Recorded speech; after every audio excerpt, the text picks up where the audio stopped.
Selamat malam semuanya. Di video fundamental kali ini, saya akan membahas tentang laporan keuangan dari IATA, ya. Di mana di news di pagi hari tadi, dia berhasil menyulap, ya, dari rugi menjadi untung.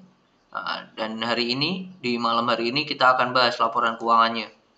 Oh, ternyata laporan keuangannya itu memang baru rilis tanggal 9 jam 3 pagi gitu. Jadi kemungkinan nanti, bukan nanti ya, ya nanti sih, ini saya take di pagi hari, kemungkinan nanti harganya langsung bergejolak, ya, langsung bergejolak seperti apa. Nah ini laporan keuangannya dari IATA. Sebelum kita membedah sedikit-sedikit, kita mau perihal itu dulu, sejarah dari IATA sendiri. Dimana IATA ini, bentar. Oke. Nah, ini IATA atau MNC Energi Investama didirikan dalam rangka Undang-Undang Penanaman Modal berdasarkan Akta tanggal 15 April 69. Nah, cuman ini memang perusahaan ini, ya, akhirnya kemarin, nah ini PT MNC Energi Investama Tbk perseroan sekaligus mengubah kegiatan usaha utamanya perusahaan pengangkutan udara niaga jasa angkut menjadi bidang investasi dan perusahaan induk. Memang bukan baru kemarin, ya, baru-baru ini, ya, dia merubah lini bisnisnya.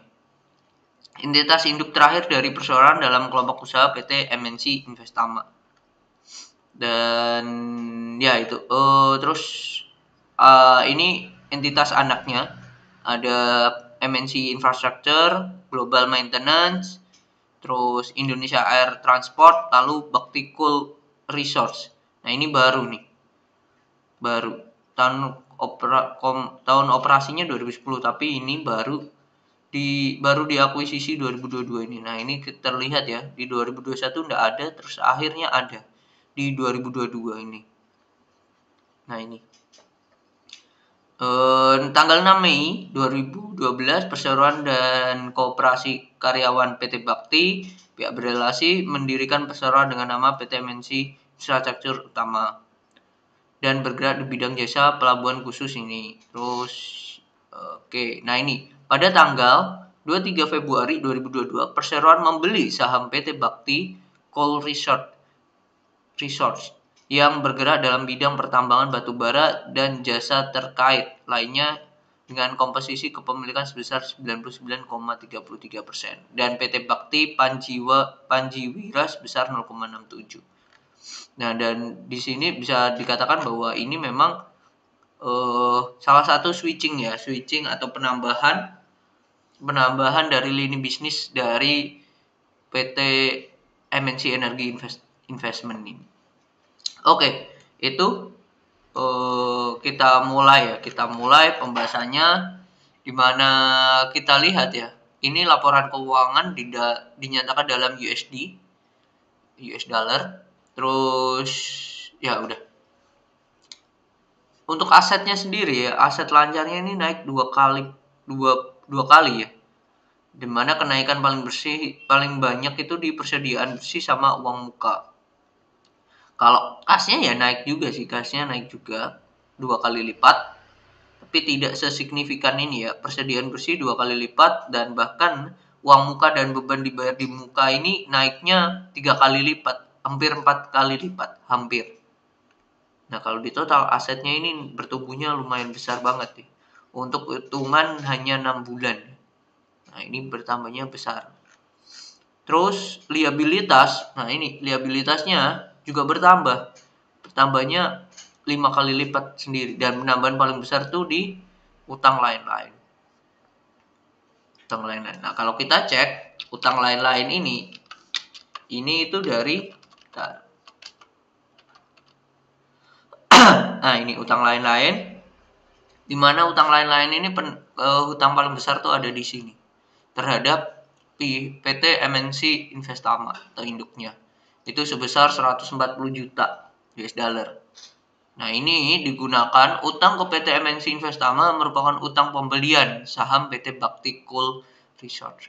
Jadi ini digunakan untuk mengakuisisi. Utangnya digunakan untuk mengakuisisi dan utangnya terhadap induknya sendiri. Ya, enggak apa sih. Apakah bermasalah dengan itu? Menurut kalau saya pribadi enggak juga sih. Terus ini kalau kita lihat kasnya ya. Kas dan kasnya ini naik dari rupiahnya sendiri, bank di banknya ini naik 2 kali lipat. Hampir 3 kali lipat. Kenaikan paling banyak itu di Bank Mandiri. Iya, Bank Mandiri. So far Bank Mandiri naiknya hampir 100%. Lalu ada juga dolar tapi malah turun tipis. Udah ya itu. Tidak ada deposito di sini ya, hanya murni kas doang ya. Kas dalam bentuk dolar maupun dalam bentuk rupiah. Ya, dan tidak ada dalam bentuk deposito. Tidak ada dalam bentuk deposito sama sekali. Nah, ini kalau saya pribadi saya kurang sepakat ya dengan pemilihan ini.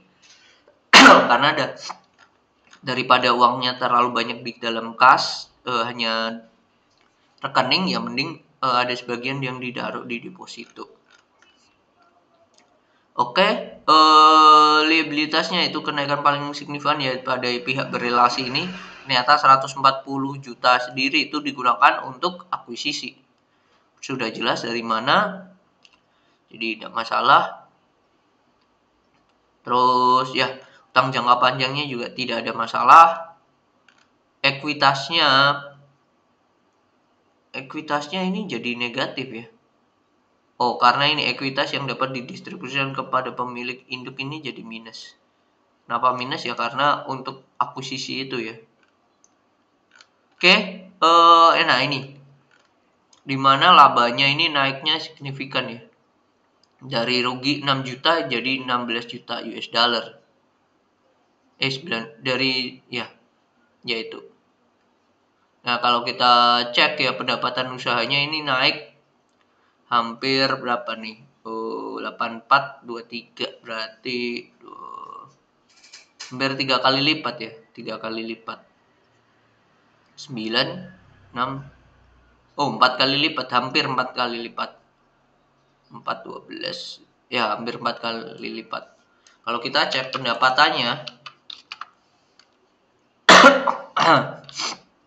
pendapatan usahanya ini, nah ini terlihat jelas bahwa ada beberapa hal, yaitu satu, pertambangan, jasa perawatan pesawat, port management fee, dan jasa servis pesawat. Untuk jasa servis pesawat ini menurun dibandingkan Q2 2021. Port management fee ininya naik hampir 2 kali lipat lah, 100%. Terus jasa penyewaan pesawatnya ini turun, charternya ini, spot charternya ini turun, tapi ini pertambangannya ini naiknya signifikan, naik banget ya. Ya, hal ini tidak lepas dari yang namanya harga coal yang naik juga ya, dan which is good, salah satu upaya yang bagus dari perseroan mengakuisisi Bakti Coal ya. Berarti ini hitungannya kan ini pendapatan dari Bakti Coal yang Q2 2021. Nah, ini teman kebanyakan pasarnya di lokal. Berarti mungkin menyuplai dari produk dalam DMO, hanya DMO aja ya. Nah, ini pendapatan usaha pelanggan lebih dari 10%, itu Visa Research, terus Kangean Energy, Vale, sama Nuansa Cipta Coal. Ya itu. So far kenaikannya juga diikuti dengan kenaikan batubara ya. Jadi tidak ada yang spesial banget gitu.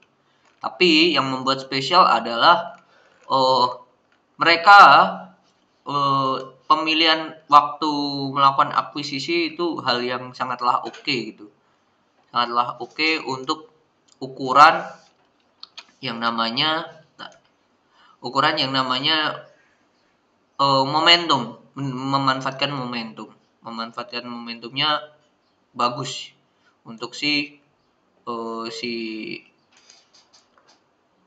IATA sendiri ya. Kalau kita lihat ya dari case statistiknya PI sekarang tuh ada di 4. PI sekarang ada di 4, terus PBV-nya itu ada di, wah ini minus ya, karena ekuitasnya minus, ada di 1, PBV-nya ada di 1, jadi bisa dikatakan PI-nya ini sangatlah murah ya, sangatlah murah. Cuman pertanyaannya adalah di saat nanti harga komoditas terutama coal-nya ini udah stabil ya, tidak $400 per ton, sekarang kan hampir $400 atau lebih ya, pokoknya di angka itu. Nah posisinya kalau misal nih coal nantinya di 2023 sudah melandai bahkan di bawah $70, nah gimana nih dengan perusahaan ini, masih bisa masih bisa untung apa enggak, pertanyaannya kan di situ. Dan kita mau melihat nih perusahaan mana lagi yang diakuisisi sama si IATA ini gitu. Oke, kalau saya pribadi ya secara fundamental ya agak riskan melihat posisi sekarang dan sangat ketergantungan dengan yang namanya pendapatan si coal-nya sendiri.